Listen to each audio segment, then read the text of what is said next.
बिस्मिल्लाहिर्रहमानिर्रहीम। अस्सलाम वालेकुम बच्चों, उम्मीद है आप खैरियत से होंगे। बच्चों हम चैप्टर 7 स्टैटिस्टिक्स का कर रहे थे, जिसमें हमने प्रोबेबिलिटी डिस्ट्रीब्यूशन के बारे में, एक्सपेक्टेड वैल्यू ऑफ एक्स यानी मीन के बारे में पढ़ा, वेरिएंस के बारे में पढ़ा। तो इसका 7.22 का पार्ट भी हमने किया था। आज हम करेंगे पार्ट ए। तो इसमें हम इसको समझने की कोशिश करते हैं बच्चों। ये है question, the probability distribution of a discrete random variable x is. उसने कहा ये इसकी प्रोबेबिलिटी डिस्ट्रीब्यूशन होगी, यानी कि जब आप इसको सोल्व करेंगे आपके पास एफ ऑफ एक्स आ जाएगा। और मैंने आपको बताया था कि एफ ऑफ एक्स हमारे पास प्रोबेबिलिटी डिस्ट्रीब्यूशन होता है। फिर आपने एफ ऑफ एक्स फाइंड कर लिया तो आपको ये चीज़ें फाइंड करनी पड़ेंगी, ठीक है।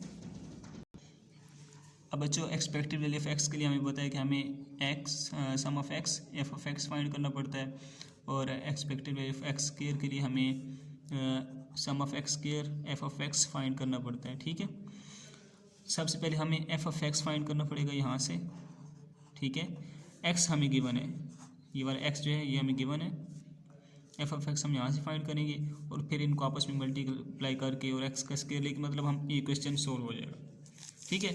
अब यहाँ पे एक बात और है बच्चों, यहाँ पे देखिए आपके यहाँ पे बटा का निशान नहीं है, सिंबल नहीं है, मीन 3/x नहीं है यहाँ पे, जैसे यहाँ पे 1/4 है ना।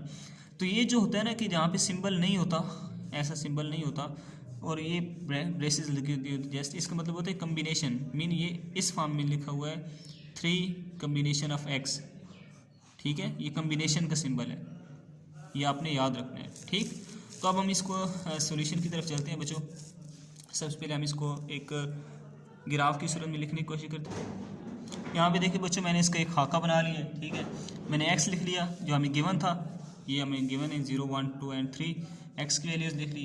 एफ ऑफ एक्स हमें इसका एक फार्मूला, इसका एक फंक्शन दिया हुआ है, उसकी मदद से हम इसको फाइंड करेंगे।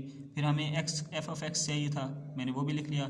फिर एक्स के एफ ऑफ एक्स चाहिए, ये भी मैंने लिख लिया। ये चीज़ें हमें रिक्वायर्ड है जो हमने फाइंड करनी है, ठीक है। मैंने वो सारा एक खाका बना लिया, राइट। अब एफ ऑफ एक्स फाइंड करना है तो हम यहाँ पे एक्स की वैल्यूज़ पुट करते जाएंगे, ठीक है। पहले मैं कहता हूँ 3C0, एक्स की वैल्यू 0 है, 0 पुट कर दिया। 1/4 एक्स की वैल्यू 0, 3/4 3 - 0। यहाँ पे इसका इसी तरह ये आएगा 3C1 1/4 पावर 1, 3/4 3 - 1। इस तरह ये आ जाएगा मेरे पास 3C2 1/4 2, 3/4 3 - 2, ठीक है। इस तरह यहाँ पे आ जाएगा 3C3 1/4 पावर 3, 3/4 पावर 3 - 3। मैंने क्या किया, यहाँ पे x था तो x की वैल्यू 0 पुट की, फिर x की वैल्यू 1 पुट की, फिर x की 2, फिर x की 3 वैल्यू पुट कर दी। अब मैं इसको सोल्व करूँगा। इसको सोल्व करने के लिए बच्चों मैं आपको बता देता हूँ कि कम्बिनेशन को जब हम कैलकुलेटर हमारे पास होते हैं तो कैलकुलेटर पर कम्बिनेशन को फाइंड कैसे करते हैं। जैसे ये है ना 3C0, मैं लिखूँगा 3, ठीक है।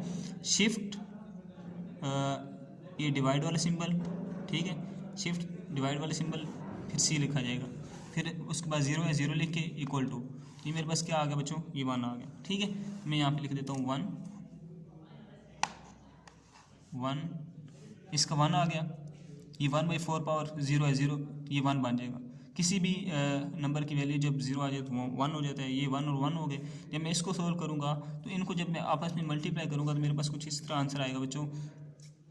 देख लेते हैं कि ये 3/4 ये आएगा 0.42, ठीक है। इसी तरह जब मैं इसको सोल्व करूँगा इसका आंसर भी बच्चों आएगा 0.42। जब मैं इसको सोल्व करूँगा इसका आंसर आएगा 0.14, और जब मैं इसको होल को सोल्व करूँगा मेरे पास 0.015 आंसर आएगा। मैंने इनको सोल्व करके रखा हुआ था ताकि बाद में टाइम ज़्यादा ना लगे। तो इसका आंसर भी आ गया हमारे पास। तो अब बच्चों मैंने आपको बताया था ये चीज़ आपने लाजमी चेक करनी है हमेशा कि जो सम ऑफ एफ ऑफ एक्स होता है ना, प्रोबेबिलिटी डिस्ट्रीब्यूशन में जो सम होता है वो हमेशा इक्वल टू 1 होना चाहिए। जब आप इन सब को ऐड करेंगे ना तो आप देखेंगे कि राउंड अबाउट 1 ही बनेगा या 1 बनेगा, ठीक है।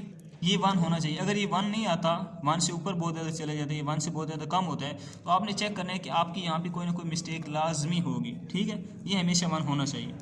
इस तरह अब हम क्या करते हैं, x की वैल्यू को एफ ऑफ एक्स से मल्टीप्लाई करेंगे तो हमारे पास ये आते जाएंगे। यहाँ से मैं निकालता हूँ, जब इस 0 के से मल्टीप्लाई करूँगा ये 0 हो जाएगा।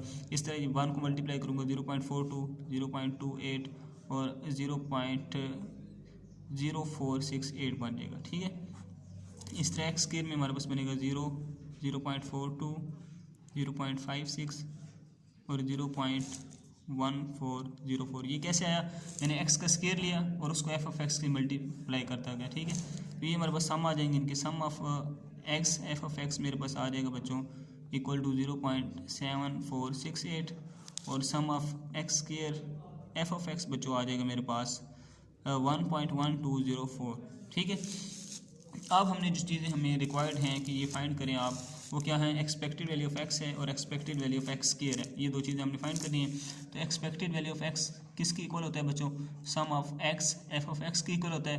तो sum of X F of X हमने क्या निकाला है 0.7468, ये हमारा आंसर हो गया। इस तरह expected value of X square है वो क्या, उसका फार्मूला था हमारे पास sum of X square F of X होता है, तो इसका हमने वैल्यू निकाली है 1.1204। तो ये हमारा सोल्यूशन आ गया, ठीक है, ये हमारा आंसर है।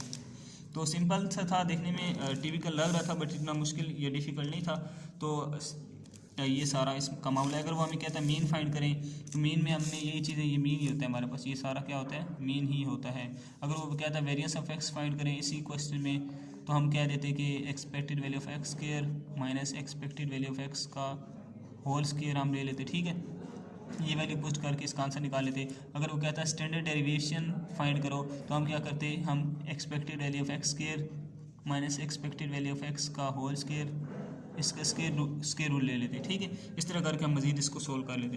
तो बच्चों उम्मीद आपको समझ आ गई होगी। मज़ीद वीडियोज़ को देखने के लिए चलते रहिए हमारे साथ। आज तक के लिए इतना ही काफ़ी है। अल्लाह हाफिज़।